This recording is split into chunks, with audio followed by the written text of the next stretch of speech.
Hablamos un poquito sobre las afasias. Recuerden que las afasias se dan por alteraciones en las áreas del lenguaje y estos son problemas que se dan por lesiones en el hemisferio dominante, básicamente, ¿no? El hemisferio dominante en la mayor parte de casos es el izquierdo. Entonces, ¿dónde se encuentran las áreas del lenguaje? Recuerden que teníamos dos áreas, ¿no? Teníamos el área de Broca, que se encontraba a nivel del lóbulo frontal, y tenemos el área de Wernicke, que se encuentra a nivel del lóbulo temporal. La alteración de alguna de ellas va a dar pues algún tipo de afasia específica.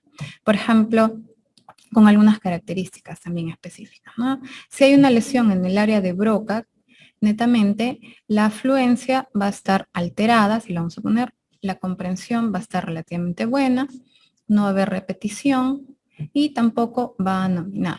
Y si es que hay alguna expresión en la palabra, va a ser con parafasias, pero mínima, pues, ¿no? Muy poco, porque la expresión es lo que más se compromete. Entonces, una afasia de Broca o de expresión, donde lo principal que está afectado es la fluencia o la expresión verbal, ¿no?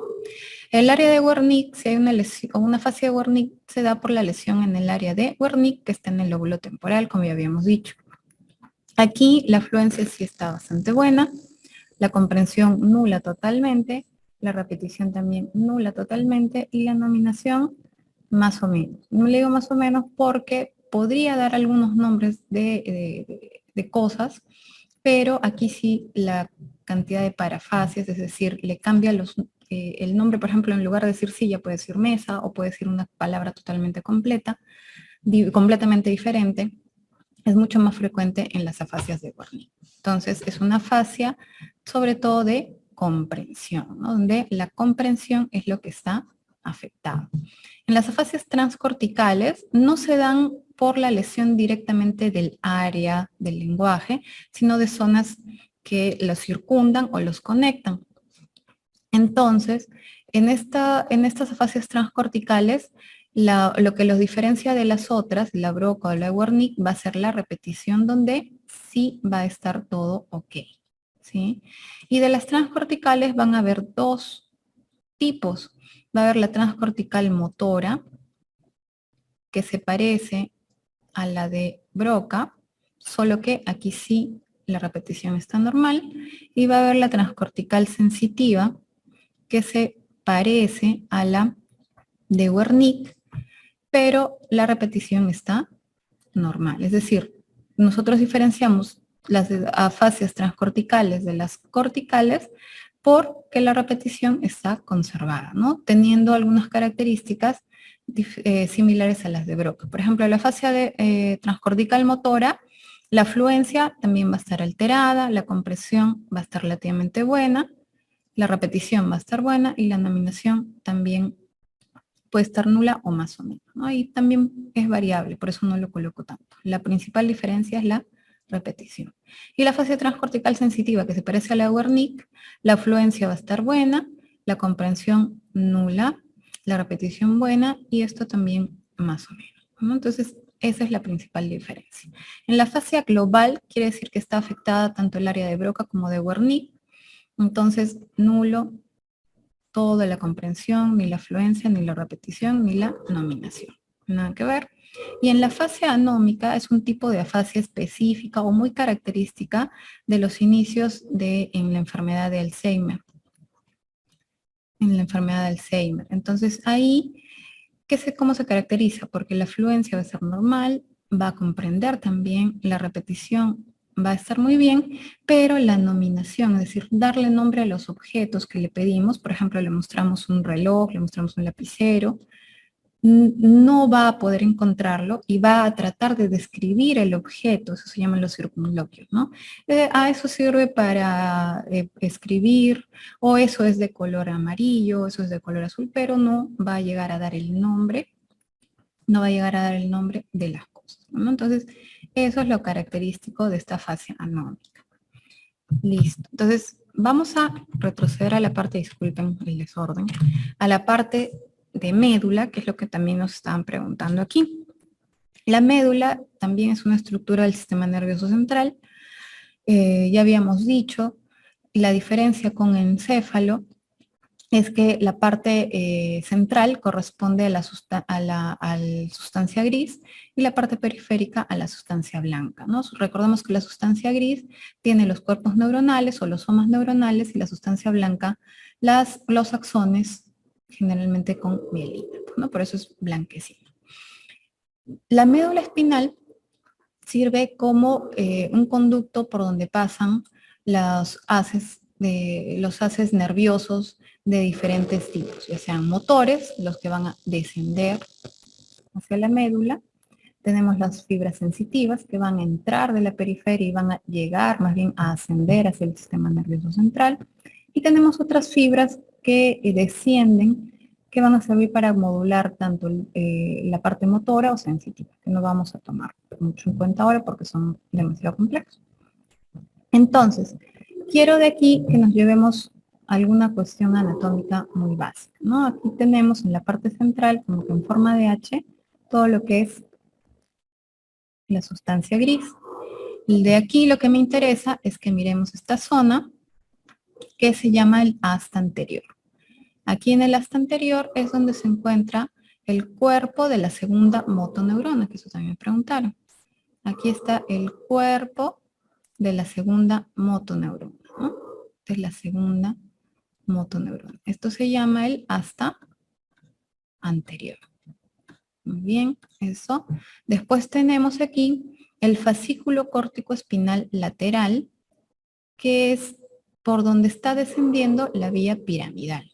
¿Sí? Recuerdan que habíamos visto que la función motora se iniciaba en la corteza, pasaba por la cápsula interna, por el tronco, luego descendía por el bulbo, hacia la conexión con la médula y decusa, ¿no? Decusa, cruza hacia el otro lado. Y es por aquí, por el fascículo córtico espinal lateral, que es donde desciende.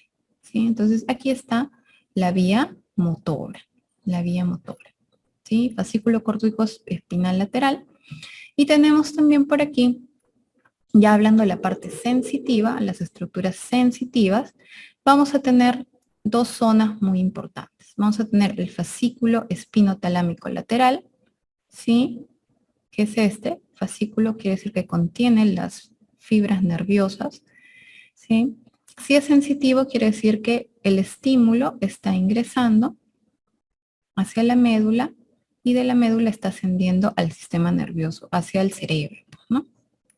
Entonces, aquí tenemos el fascículo espinotalámico lateral que se encarga de conducir dolor y temperatura. Y tenemos el fascículo espinotalámico anterior que se encarga de conducir estímulo de presión y tacto grueso, así se llama, o protopático. Muy bien.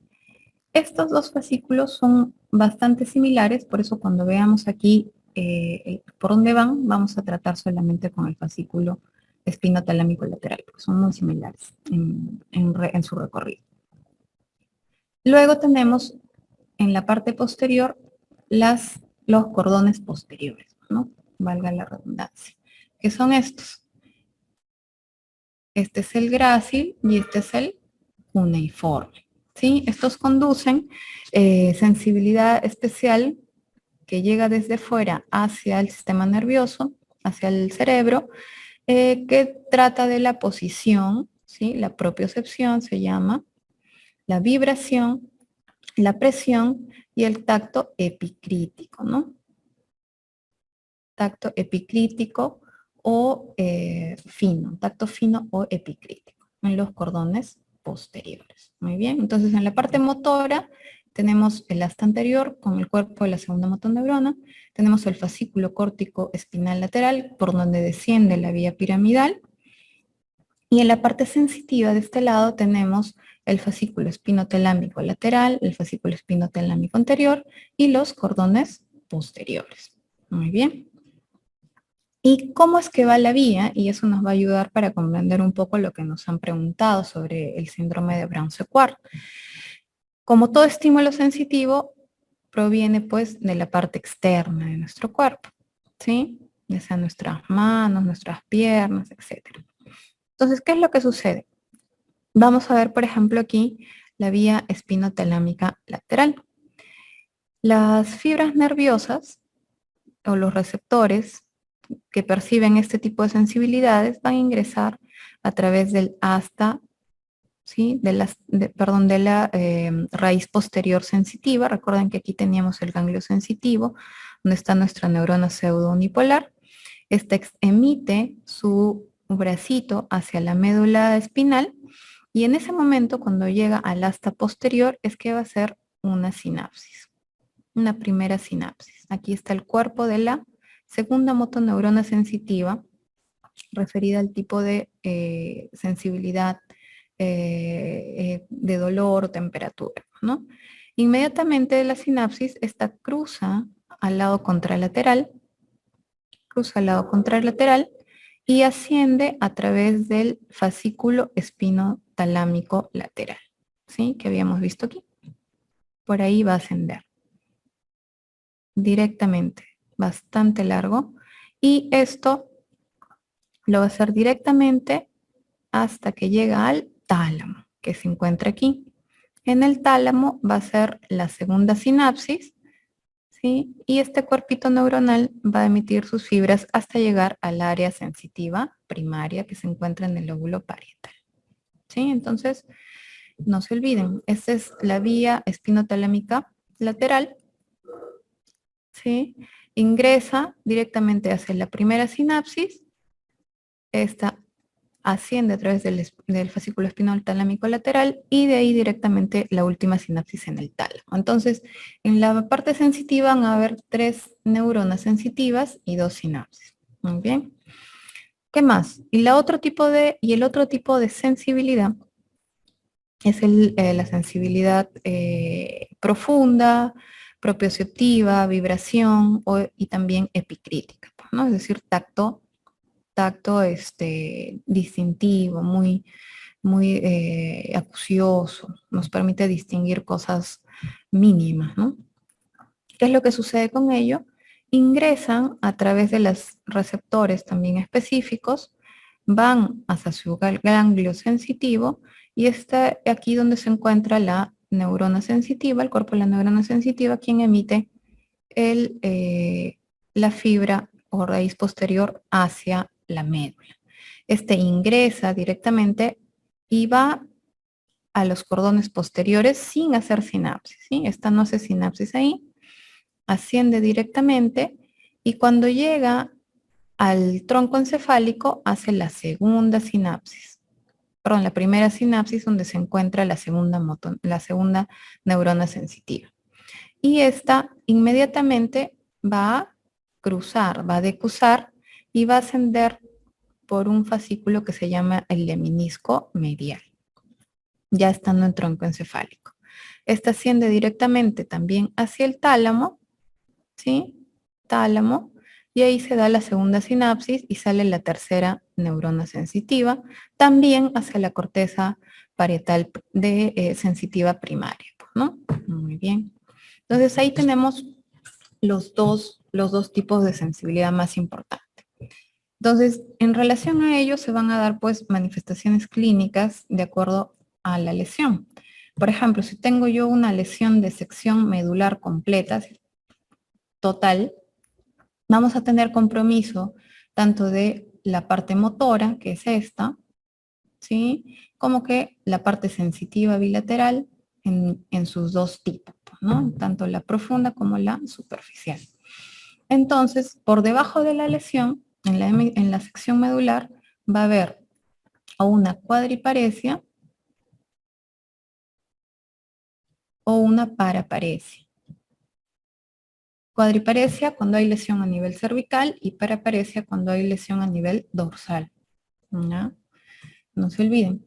Por debajo de la lesión también va a haber compromiso sensitivo. Por eso vamos a sentir algún nivel. ¿Sí? Todo por debajo, todos los tipos de sensibilidad, ya sea superficial o profunda, van a estar alteradas. Y bueno, adicionalmente va a haber compromiso esfinteriano. ¿No? En el síndrome de hemisección medular o el Brown-Séquard que habían preguntado uno de sus compañeros, ¿qué es lo que sucede? Va a haber sección de efectivamente la mitad de la médula.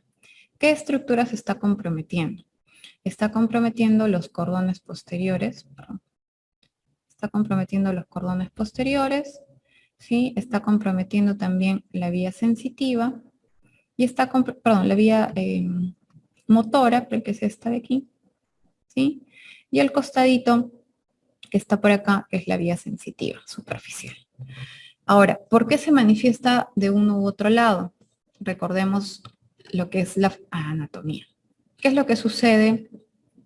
¿Qué es lo que sucede con la sensibilidad termoalgésica? La sensibilidad termoalgésica, digamos que esto es derecho y esto es izquierdo, ¿ya? Proviene de este lado, ¿sí? Del lado izquierdo, ingresa, ¿sí? Y aquí mismo hace una sinapsis. Y de esta sinapsis cruza, ¿no es cierto? Cruza y se lesiona. Entonces, este fascículo que llevaba la sensibilidad superficial, que se lesiona en el lado derecho, llevaba realmente la sensibilidad del lado izquierdo, ¿no? Y por eso es que se lesiona. ¿Qué más vamos a tener? Que los cordones posteriores que se están lesionando son del mismo lado porque la sensibilidad de ese tipo ingresa directamente sin cruzar y asciende, ¿no? ¿Qué más vamos a tener? Debilidad, ¿sí? Debilidad por debajo de la lesión. Entonces, este síndrome de hemisección se caracteriza por lo siguiente, ¿no? Va a haber una parálisis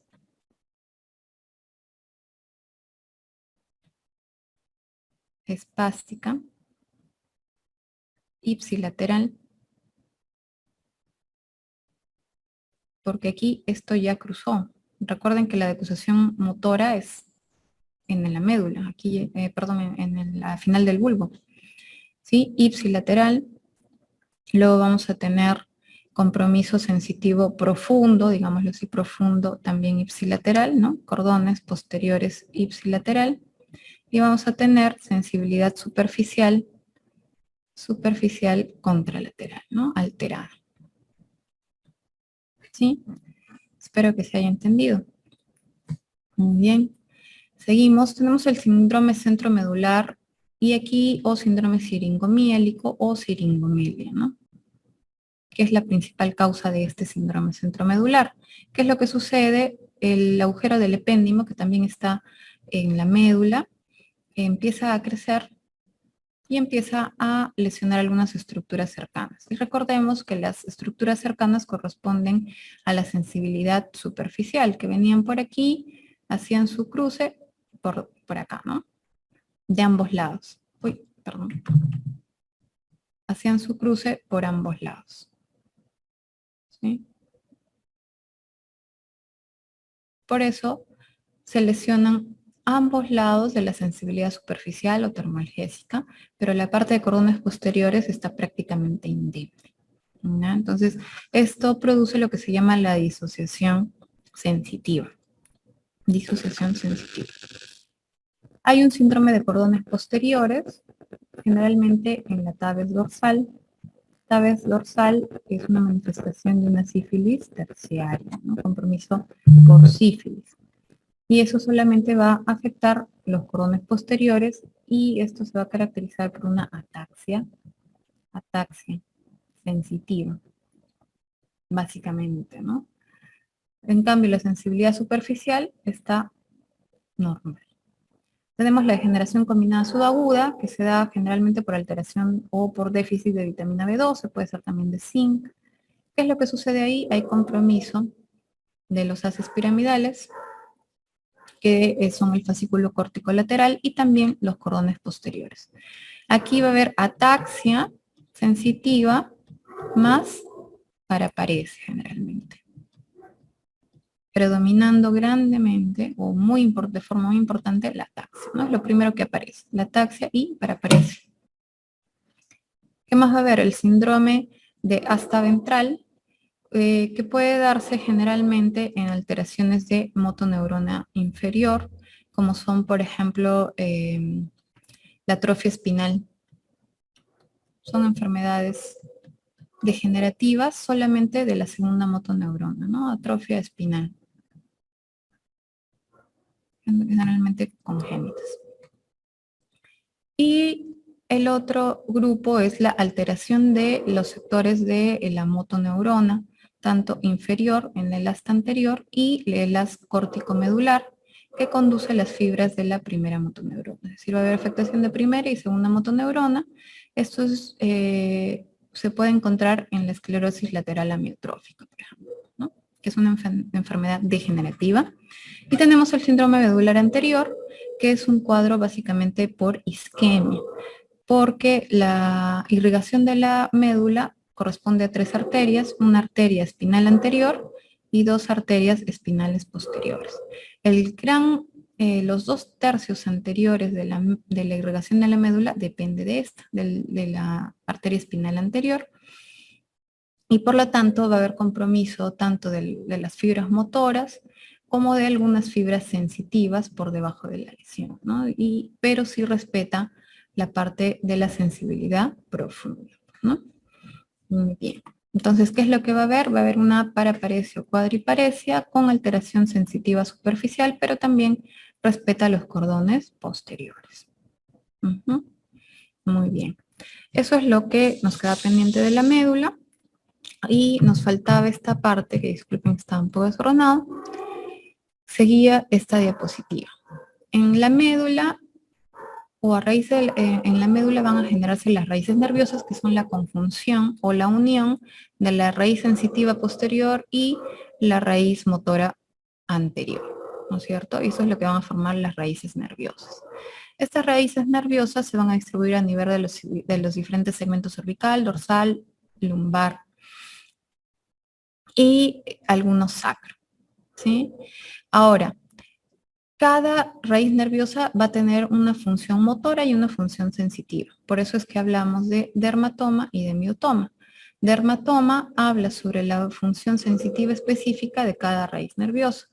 Por ejemplo, la raíz nerviosa L4 tiene una función sobre alguna zona específica de la pierna, por ejemplo, ¿no? En relación a la sensibilidad, algún sector. Entonces, dermatoma nos habla de la manifestación sensitiva o la función sensitiva de la raíz nerviosa. Y el miotoma nos habla de la función motora, ¿sí? Entonces, cada raíz espinal tiene una función sensitiva que se manifiesta como un dermatoma y tiene una función motora que se manifiesta como o le llamamos el miotoma. Ahora, hay algunas características especiales porque no tenemos la misma cantidad de vértebras que de raíces nerviosas. Entonces, por ejemplo, la raíz C1 nace por encima del atlas.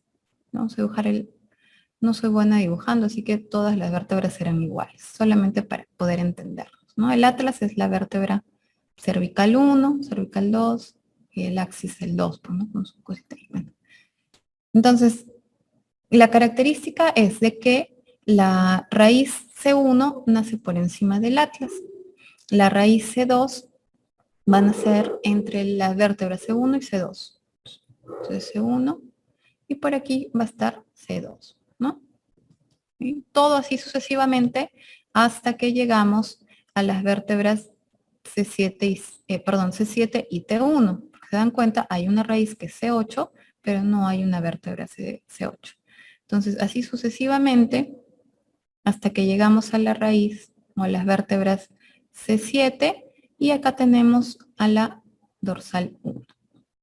Entonces, entre las vértebras C7 y D1 van a ser la raíz C8, ¿sí?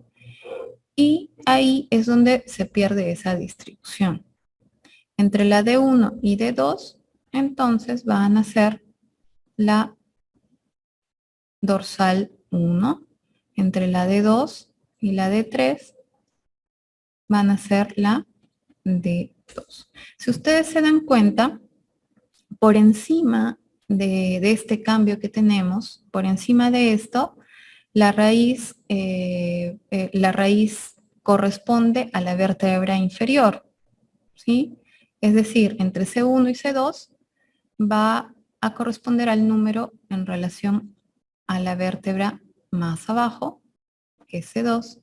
En cambio, después de esta unión vertebral a nivel cervical y dorsal, va a ser al revés, pues, ¿no? Entonces, entre la D1 y D2 ya no va a ser D2, sino va a ser D1 la raíz, ¿no? ¿Sí? Entonces, en las raíces por encima de C7D1, las raíces nerviosas tienen su número correspondiente fijándonos a la vértebra inferior y por debajo vamos a tener las raíces nerviosas correspondientes a la vértebra superior, ¿sí? Entonces, por ejemplo, en la hernia o problema discal a nivel de entre L4 y L5, esto está mal, hay que corregirlo, va a comprometer a la raíz nerviosa L4, ¿no? Eso es porque no tenemos la misma cantidad de vértebras y raíces nerviosas. Listo. Entonces, por encima de C5 va a corresponder la raíz, la raíz de abajo, ¿no? La raíz de abajo. ¿Sí? Entonces, en la parte superior, que es cervical, va a corresponder la raíz de abajo y en la parte inferior, la raíz de arriba, ¿no? Es un cruce. ¿Sí? Un cruce. ¿Sí? Muy bien. Dentro de los dermatomas que nos sirven para dar niveles en relación a la sensibilidad o al compromiso de la sensibilidad, tenemos los dermatomas D4 que está en el pezón, D10 a nivel del ombligo, ¿sí?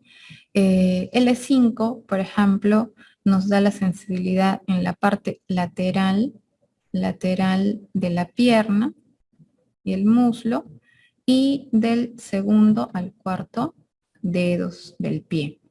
En cambio, la S1 nos da parte posterior a nivel de la pierna y muslo y el talón, ¿no?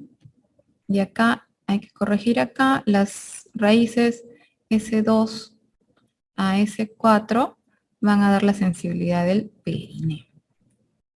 ¿Ya?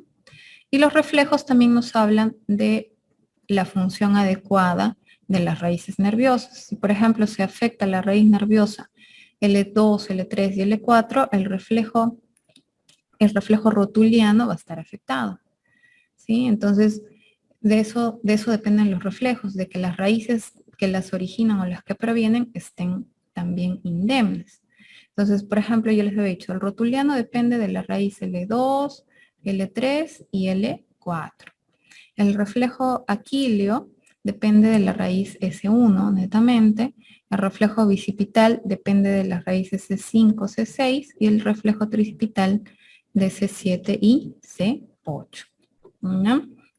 Entonces, si hay alguna alteración, por ejemplo, en el reflejo bicipital derecho, nos hace inferir de que puede haber una lesión en las raíces C5, C6 también, ¿no? Muy bien.